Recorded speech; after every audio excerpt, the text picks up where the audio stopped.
Welcome to Expert SEM Supply Chain Knowledge Sharing session. In this session, we are going to see a term called burden rate, which is a financial term. The burden rate is the rate of allocation of indirect cost to direct cost of either labor or inventory to give a true picture of cost of producing or delivering a product or service. In other words, it is the rate of allocation of the hidden labor and inventory overheads cost to the direct cost and is calculated by simply adding of the burden cost to direct cost in order to present the total absorbed cost of the item. There are many indirect costs involved in running a business. These costs are not always apparent. That is why they are called as hidden cost of running a business. These hidden variable costs create a lot of confusion for business owners. These costs are required to be applied to companies' direct cost, where the direct cost are the costs that go directly into the production or delivery of your product or service and are categorized as COGS, cost of goods sold. These direct costs appear in the income statement and are used to calculate gross profit.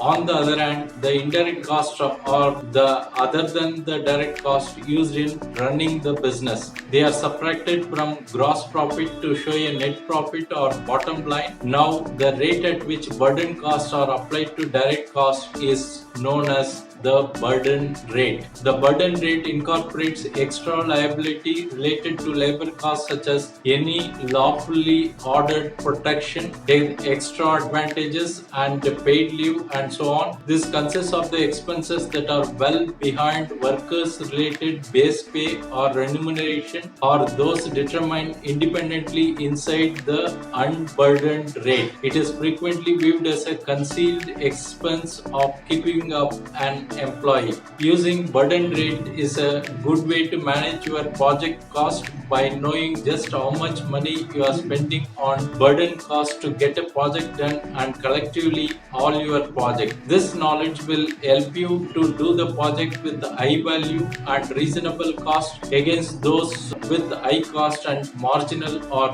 low value. Thanks for watching. Bye.